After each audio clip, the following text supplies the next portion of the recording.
Good, just say and spell your name for the camera. Ralph Perry, Ralphperry. And one more time, if you don't mind. Hi, my name is. Hi, my name is Ralph Perry. Mr. Perry, I guess we'll start out with where were you born? I was born in Muncie, Indiana. So you've lived here your whole life? Yes. And what do you remember about Borg-Warner growing up?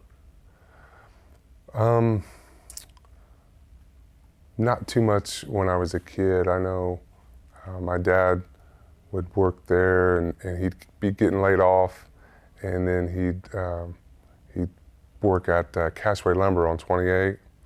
And so he would keep that job and while he was laid off at Warner Gear, and then when they'd call him back, then he had two jobs. So he was working quite a bit back then when I was a kid. But it was, I had always heard about it. My grandpa worked there, so he worked there. What kind of things did you hear as a kid? Well, they had a bowling league, a big bowling league, and he had a lot of trophies. And I don't remember it, but I guess I broke some of them when I was a kid, probably playing with them. So, just that, basically. Were there things that you were a part of that your dad maybe brought you to? Did he take you to the bowling leagues, or was that just for him? I think that was just for him. They did have picnics, Labor Day picnics. That was mostly at the Union Hall, the Springwater Park. But the company had one, and the Union had one too. Really? If I remember, yes. And then I think after a while, I think it got combined into one. And what kind of, do you remember that as being a kind of a pleasant experience? Or I didn't. I didn't go to too many of them when I started working there myself. I do remember going there a few times when I was a kid. It's just a big picnic. It's just a time to, have fun, reflect on Labor Day. When did you get a job at Borg-Warner? How old were you? I was 20. I hired in 1983, August of '83, and I was 20, and I turned 21 that November. Was that your first working experience? Or? No, I'd been working at Kentucky Fried Chicken on Madison Street. I'd worked there maybe 9 months. But as far as a big job or a big money job, that was it. So would you say you went to Borg-Warner for the money? Well, at first I didn't know anything. About what they paid, or I knew it was a good paying job. But my dad got me on there. I think he wanted to try and help me out and get me set in life and not have to worry about me, if he could get me on there. And so that was a good deal. I got on. I didn't know what to expect when I first went in there. When I first went in there for the first time, there was machines everywhere, and it was loud, and machines were running, and it was just, I'm like, wow, this is it? There's a lot of machines that had oil and drills and just gear cutting machines and stuff I've never seen before. So. How'd your dad help get you on? Just talk to people?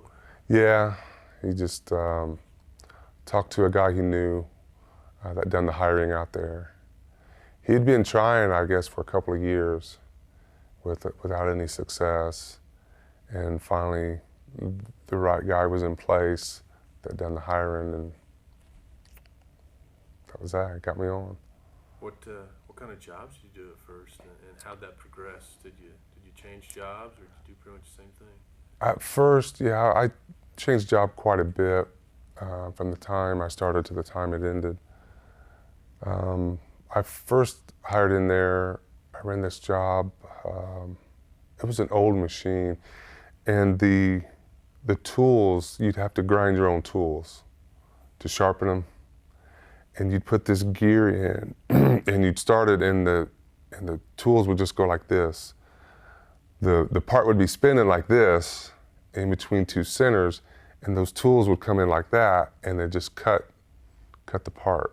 The part would already be formed to to some degree to whatever, it was going to, whatever shape it was. And the tools would come in, just cut a little bit more off of it, and then you'd take a mic and micrometer and mic your parts. And basically from that to the time I stopped working there, the machines just changed so much. You just $1 million machines, high-tech cutting systems and the checking systems. You just take your part, you put it in this, it was like almost like another machine, and it would just, you just punch in the part it was and all this stuff, and it would check it for you. It just, like a little robot, it would just have this little dial on it. I think it was like a ruby end, and it would just touch the part and come up with the size. So it was a big change from when I first started to then. How would you describe an average day? It was 8 hours, right? And what filled your time? Was it just? Well, yeah, it was very repetitious work. And in the beginning, they went by what they call a standard. They told you, okay, this is what that job ought to produce. And if you can produce more than that, then you'll get paid more. So it started out as a standard. You had a base rate, and if you made more than that, then you would get paid more. And it had this formula and all that. And so most people back then would not take a break. Probably wouldn't, they just work straight through and make as much money as they could, get out as many parts as they could. So you're just putting a part in a machine. When it's done, you're taking it out, you put another one in as fast as you can. So you wouldn't, it sounds like you didn't see a lot of fooling around. We've heard some people talk about some of the pranks and jokes that went on in the factory. Well, yeah, I mean, there was a lot of towel throwing. If people like to throw towels, they'd take a shop towel and wad it up into a ball and just throw it at someone and keep working like nothing happened. Now, so we talked earlier. You were a part of the early 1980s documentary, The Big Game, on Middletown. Can you describe that a little bit? Yes, being part of the Big Game for the Middletown series was unique. Playing basketball at Muncie Central was a great honor. I'm lucky and fortunate enough to be a Bearcat. And then to have someone film it was just so much different. I mean, they followed us around. They was in practice. And so at the beginning, a lot of us guys would say, yeah, we're going to be on TV, that kind of thing. But it was pretty different after it was all done and it come out and we could see it on TV. We'd say, hey, that's me, or that's so-and-so. So. Did you have many friends that you went to high school with that also went on to work at BorgWarner? I can't remember. I can't remember any friends that I went to school with that worked there. Nothing comes to mind. And when was your last day at BorgWarner? My last day at BorgWarner was June 27th, 2008. You described the machines going full force when you came in '83. What was it like that last day? It was almost the opposite. There were very few machines, and then there were very few that were running.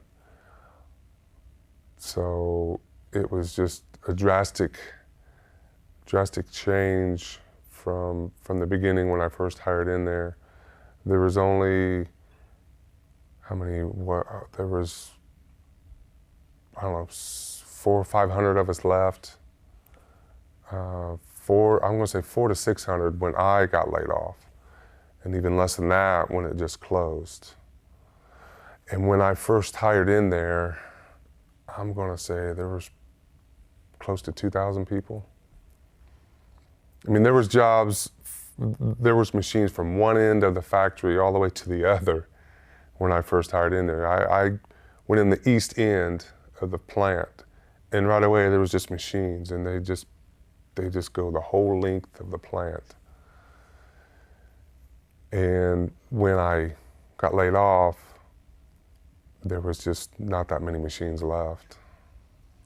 How did the layoff affect your family, or did the layoff affect your family? It was pretty devastating because the income I had was now just cut because of the unemployment. So what I was making is about half versus the unemployment, maybe less than half. So once I got laid off, it was just unemployment. And are you married? I'm married, have 3 boys. Did your spouse work, or were you the breadwinner? I was the breadwinner. She wasn't working. It just would have caused more headaches. I mean, for us to find a babysitter, we'd have to pay a babysitter, and she was just going to get a minimum wage job that wasn't, I mean, she'd just be paying for a babysitter, so she might as well just stay home. So that's what we come up with. If you can, get back to when you were working, when you think about it, what were some of the really good or really bad aspects of working out of BorgWarner? Well, the really good aspects of working at Borg-Warner was obviously the pay and the benefits. With the health care at that time was pretty good. And, you know, I got to meet a lot of good people, become friends with some people that I didn't know before. The bad aspects was just the job. A lot of the repetitious work is just all night long, doing the same thing over and over and over. Sometimes you get a boss that was nice, sometimes you get a boss that wasn't so nice, and they didn't care. They just wanted the pieces. They didn't care, you know, they'd get upset maybe if you didn't get out what you was supposed to, the machine goes down. They're like, you know, well, why didn't you get me what I wanted? I needed 500 parts, you only gave me 450. You know, like I said, there was good foremen and there was bad ones. There were some that were nice to you, some that understood.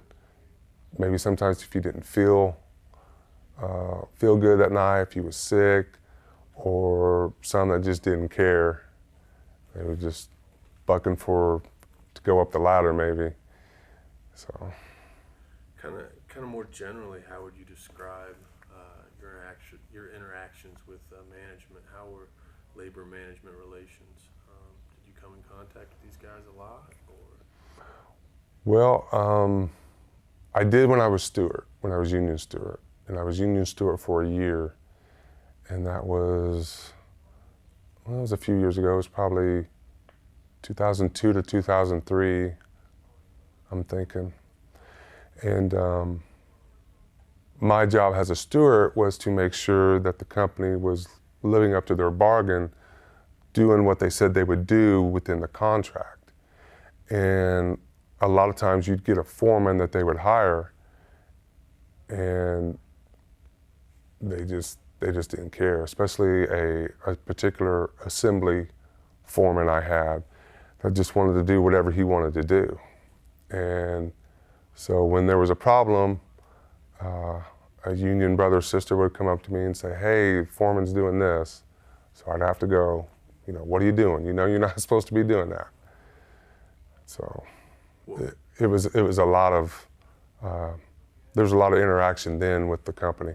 I'd file a lot of grievances. I'd say, you know, try and explain, why did you do that? He'd give me his answer, then I'd file a grievance, then I'd take it to his boss. Most of the time, if not all the time, they denied it. Then I'd take it to another boss, and then after that, I would take it to my committeeman and say, here's my grievance, here's what they responded to, and then they would take over from there. You you went through, it sounds like, about 20 years of not being as active in the union. What made you in early 2000s decide that you wanted to run for union steward, or was that a mischaracterization? Were you active the whole time? Yeah, I mean, I was pretty active in the union.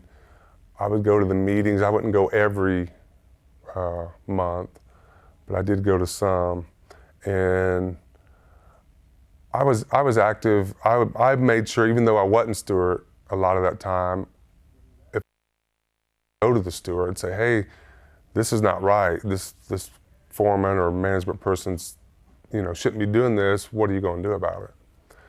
So I got to the point where I thought that I could do a better job than the other union steward. I thought that I could just do better. I could explain better to management how what they're doing is wrong, instead of just filing a grievance. I mean, anybody can just file a grievance, but I like to argue. I would like to make that foreman feel bad if I could, because he had done wrong. Most of the time that didn't work, because they didn't care. Some of them, like I said, some of them did care about the union people, but this one particular foreman was basically like a big bully. He just wanted to tell people to do this when they shouldn't be doing it. So I'd have to confront him, and I'd have to say, "No, you can't do that. We got an agreement right here. It says right here in this book, this is agreement between the company and the union that you can't do that." And a lot of times he'd say, "Well, I'm going to do it anyway." So at that point, I just would file a grievance. That's really the only thing I would have at my disposal to do, was file a grievance. And how effective do you think the union overall was in representing worker? I think it was pretty good. They tried to represent everybody the best they could whenever there was a problem. But a lot of times, some people didn't seem to understand that the union could only do so much. They can't make the company do what the union wants them to do. They can only argue that, "Hey, you agreed that you said you would do this, that you would treat us this way, and now you're going against that." So that's where the argument would come in, and that's where the grievance procedure would come in. And it was a good thing to have that grievance procedure. There's a lot of companies out here that don't have a union. They can just do whatever they want. They could hire their cousin or whoever, put them on a day shift, and there's a guy been on day shift for 20 years and say, "Well, I'm going to take you off, and now I'm going to put you on afternoons because, my cousin, he's going to come in." With the union and seniority, you didn't have that. You started where you started. That was the start of your seniority. And after a period of time, if you could move up or bump somebody, get on day shift or bump to a different job, then you had that because you had more time. Did the bump system, we've heard a little bit about that, did that create any animosity among workers? The bump system? I think so. Some people would get upset about some people, being able to bump to this job, and they wanted that job, and they couldn't bump to that job because either they didn't have the time or the seniority to do so. So it's just the way it was. I mean, you have to accept it and go on. Do you think the seniority system was an efficient way to run a factory? I think so, because if you don't have that, you're going to have a lot of turnover ratio, which is what they have in a lot of these factories that don't have a union. When you work at a place that the company can just do whatever they want and treat people however they want to, then eventually that person's going to say, you know what, I'm getting treated like this, I don't like it, I'm just going to quit. Whereas if you have a union, you have a system, you have seniority, everybody knows exactly what's what.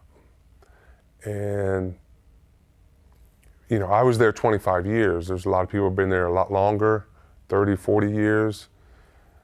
They stayed there because their seniority meant something, and that they know at a certain time they could retire, they could, you know, get bumped to a certain job.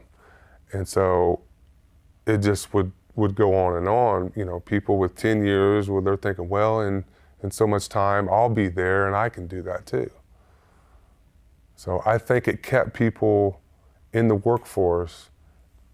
And plus, when you do that, you have a lot of experience.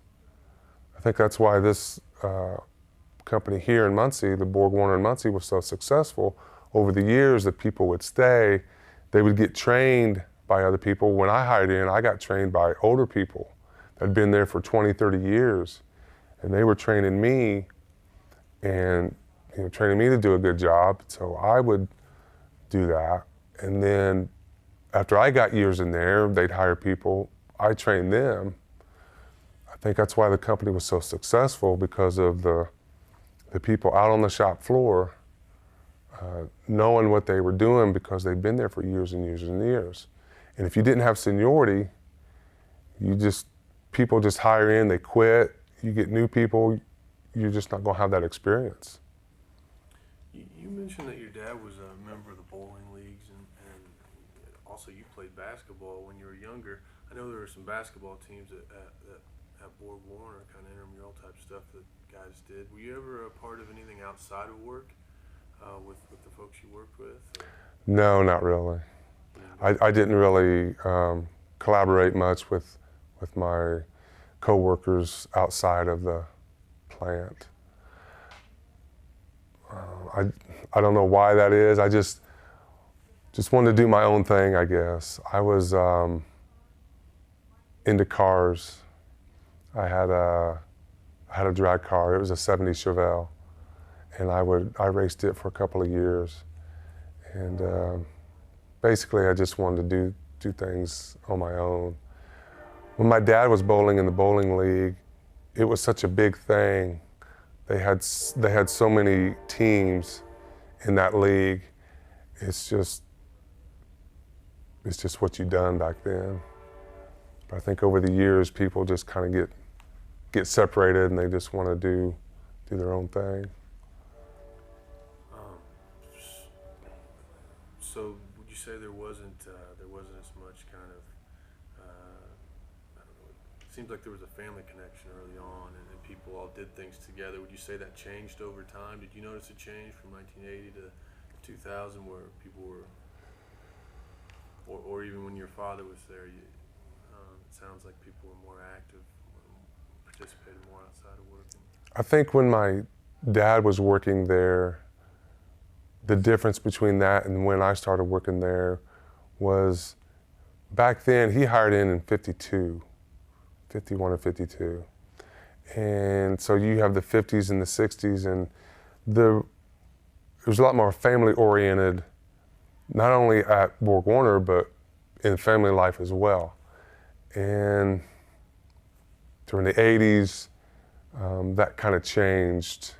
And it's just the way I think society has become, is just, there's more things to do. So people just start kind of going their separate ways, branching out. Now, I know you were laid off. Did you also go on strike at all ever while you worked there? Yes, we went on strike in 1989. That was my first strike. Yeah, I don't believe there was another strike. That was a pretty big strike. That lasted 12 weeks, maybe 8 to 12 weeks, I think, something like that. It was a long strike. And basically it was over over health care. So that was my first experience with a strike. I have a picket sign picketing across the front gate, and they had scabs in there too working. Most of those were the company people.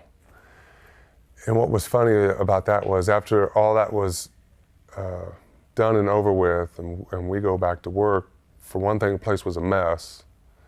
And the other thing I hear was that they didn't know what to do. They had no idea how to build what we were building.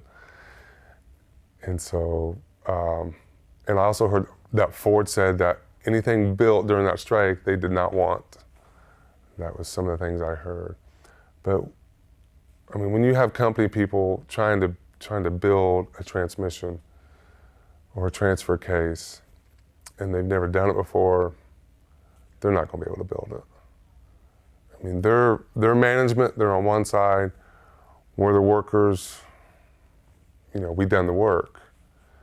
They told us what to do, we do it. The products you put out, was there a lot of pride in that? Did you take a lot of pride in your job? Was there a lot of pride within BorgWarner as a... Yeah, we took a lot of pride, and I took a lot of pride in what I was doing.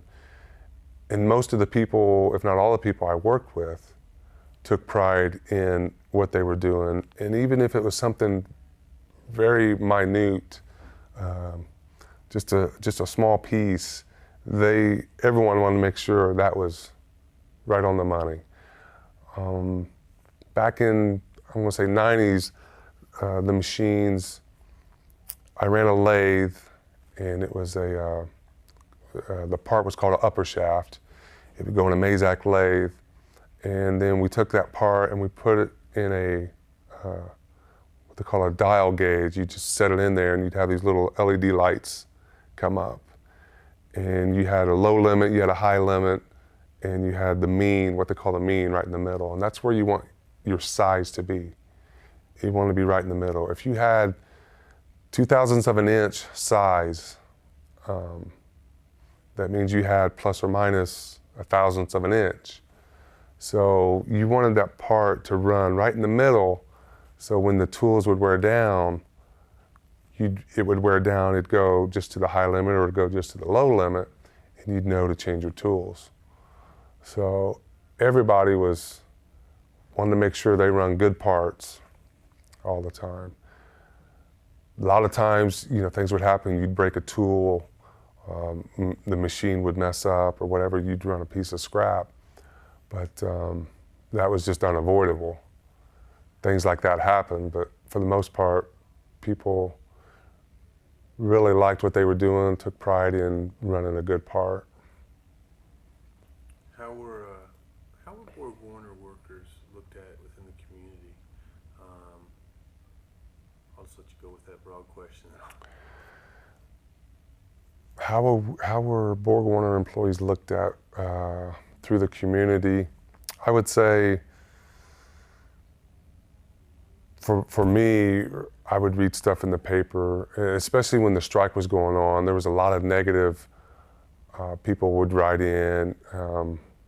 They'd call us names. They'd say, you know,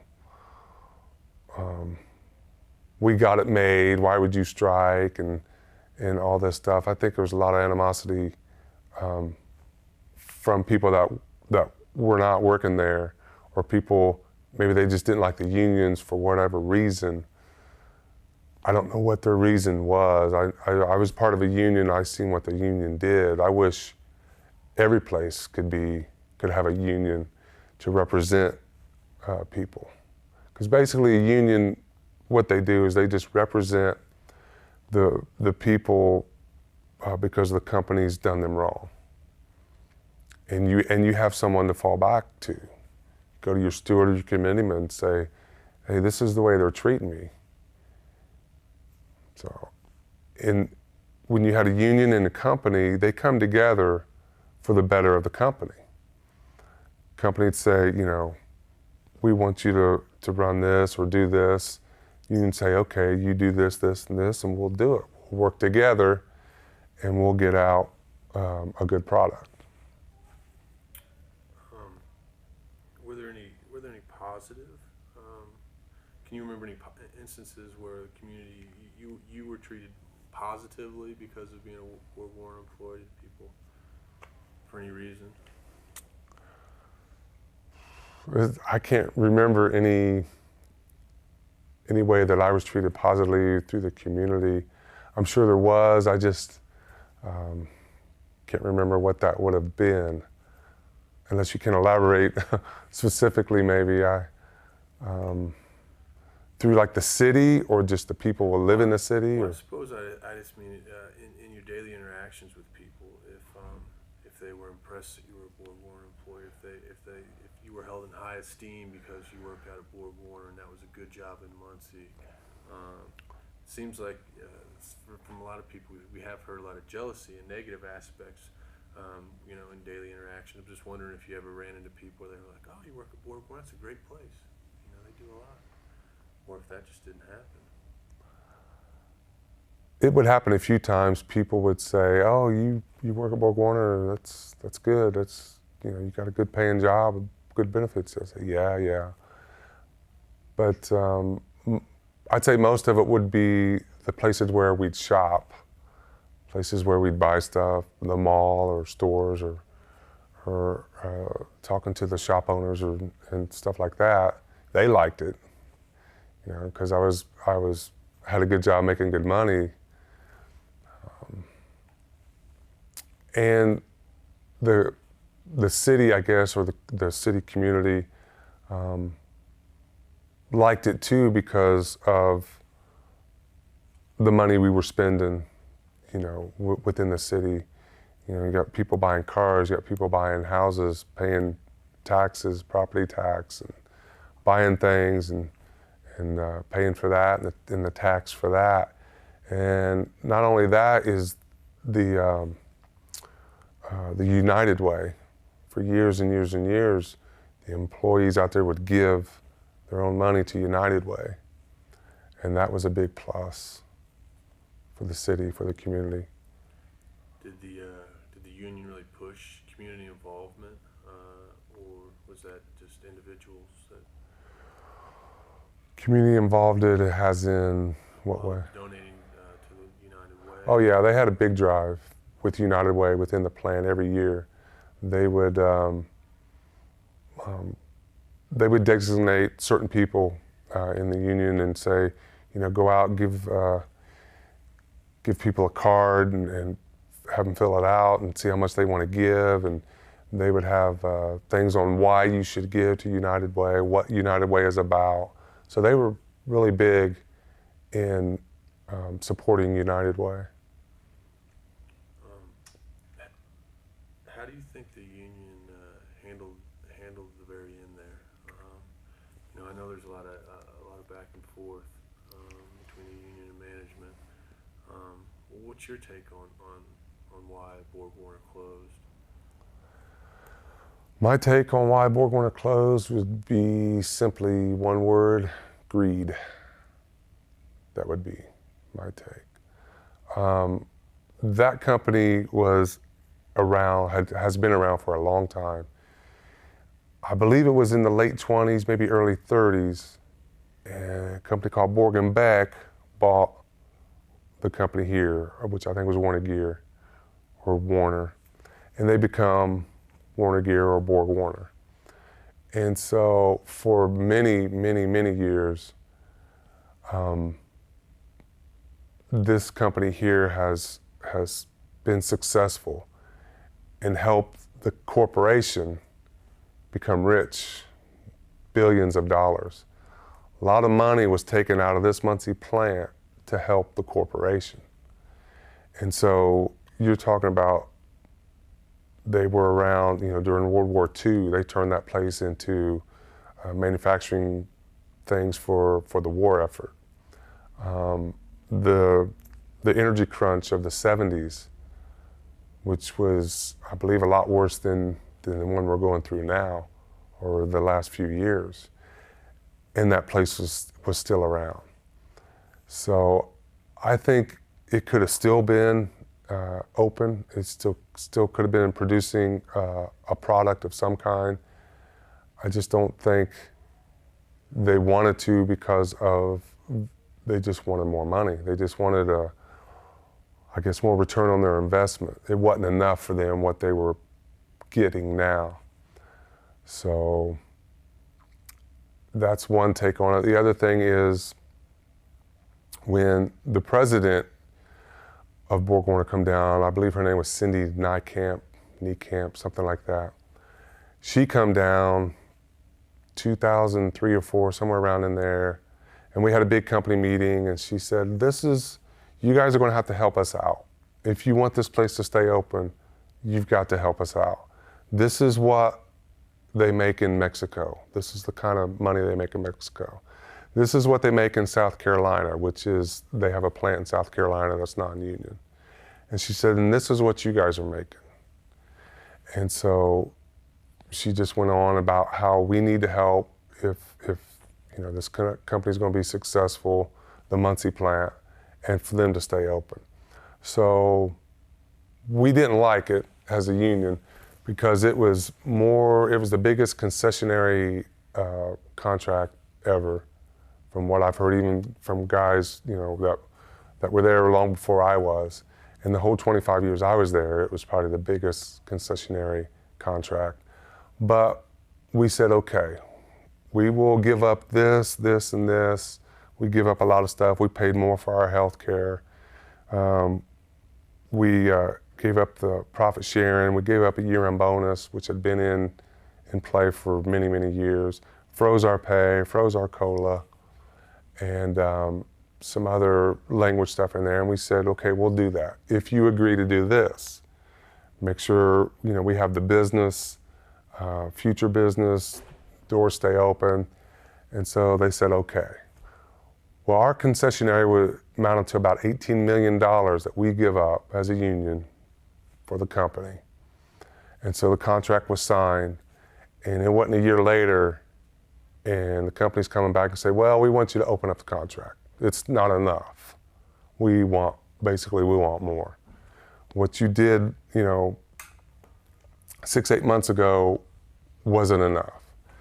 And so finally we said, no, we're not going to do that. We gave you what you wanted, and now you want to come back. The contract's less than a year old, a 5-year contract, and it's not good enough. Well, they should have lived up to their end of the bargain. All them contracts throughout the years, the union has always lived up to their bargain. They might not have liked it, but they agreed to it. Never once did we come back and say, well, we want to change all this because we decided we didn't like it now that it's all said and done. To me, that's just not right for them to agree to something and then come back a year later, contract's not even up, and say, well, we want to change it. We want more from you.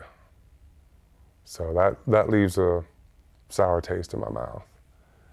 And I blame Cindy Niekamp. I blame Tim Maganello. He's the CEO. He used to be plant manager of the Muncie plant. And you would think anybody that was like that, a plant manager, would want to see that place be successful and continue. But they just want to close it for greed. They want to take those jobs and they want to take them down to Mexico, and they want to pay those guys $1 an hour or whatever it is, and basically turn our lives upside down so they can make more money. This is a capitalist country, don't get me wrong, but I just think it could have been handled a lot different on their end. I don't think we were at fault as a union or members of the union. We gave them what they wanted. They said they would agree to that. Then they changed their mind. That's just not right. After the closing, can you go into any detail about how this affected your family life? After the closing, it's really changed. My kids are fairly young. They kind of understand, but I don't think they understand as much as they would if they were a little older. But we've had to make some adjustments. I mean, on what we spend our money on, what we have to do with our money. It's you know, when I was working, we could go on vacation, or we could maybe trade our car in for another one,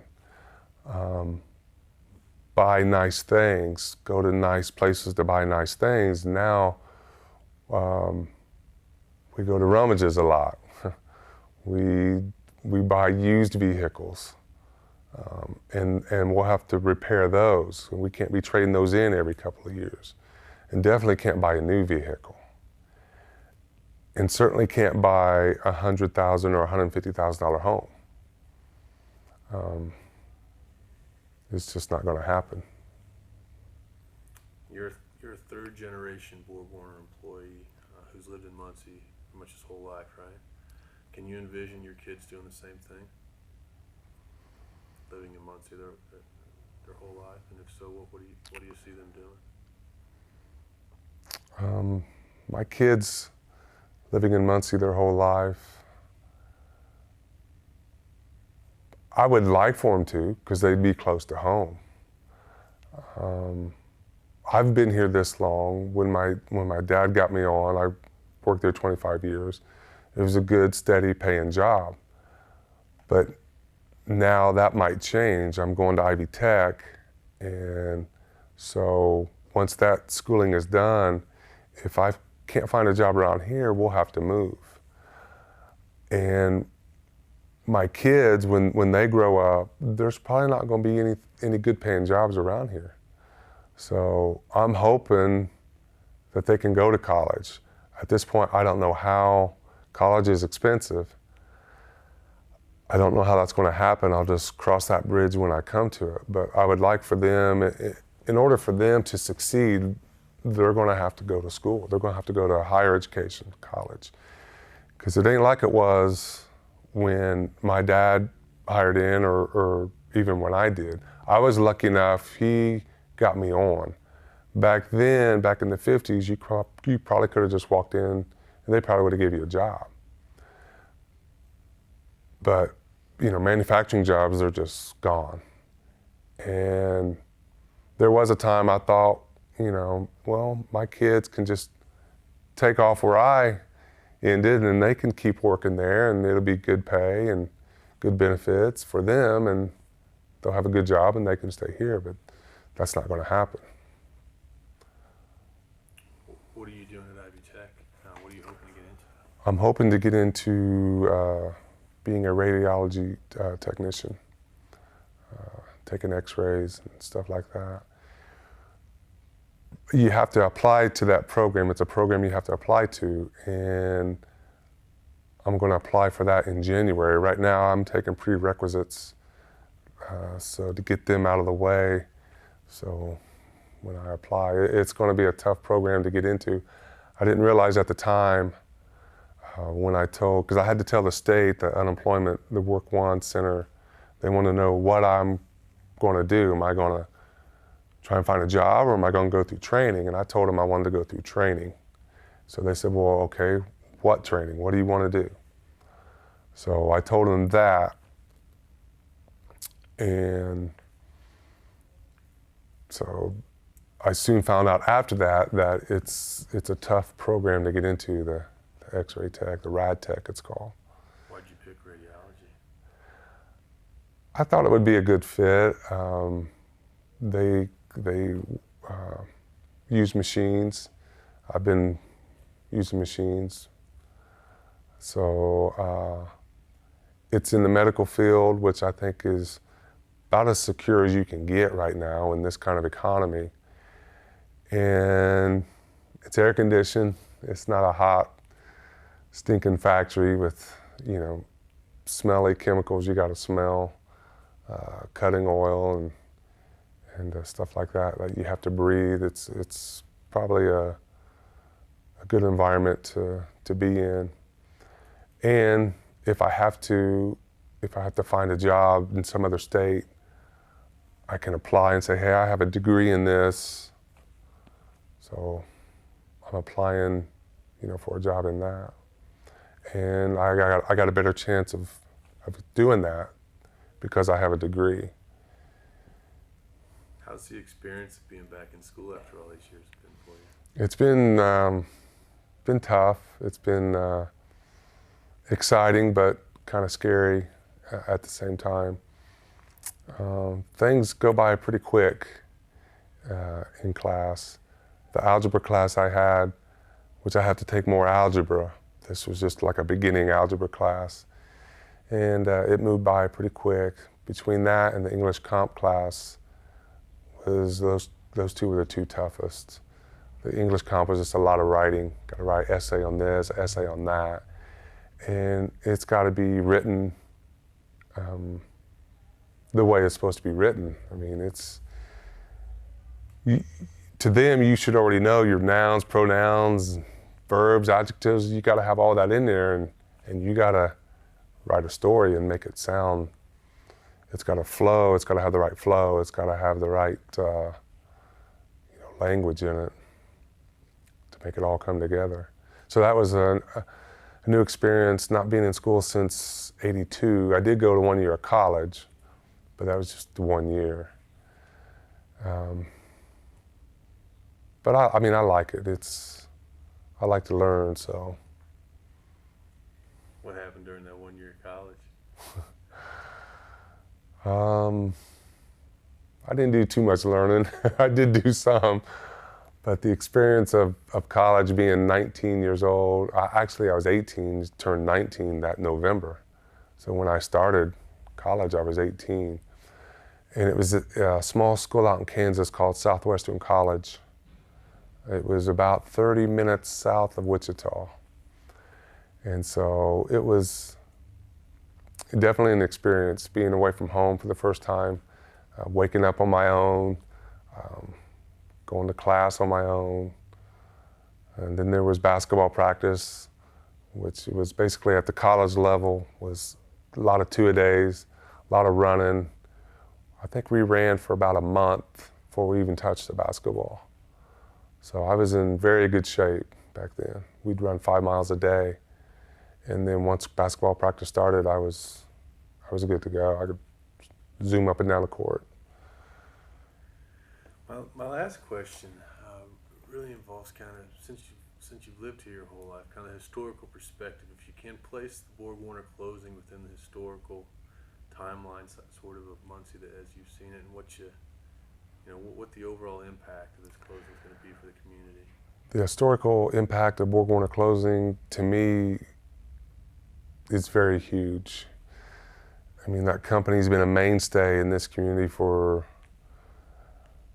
really since the early 1900s. Before it was Borg-Warner, there was just a little gear factory. And by the 20s, they had a big plant downtown. Then that evolved into 2 big plants downtown. And then they kept getting bigger to where they needed a 3rd plant, and that was the one on Kilgore. That's why they call that Plant 3. And just for them being around for this long, all the people that they employed, all the money that those people,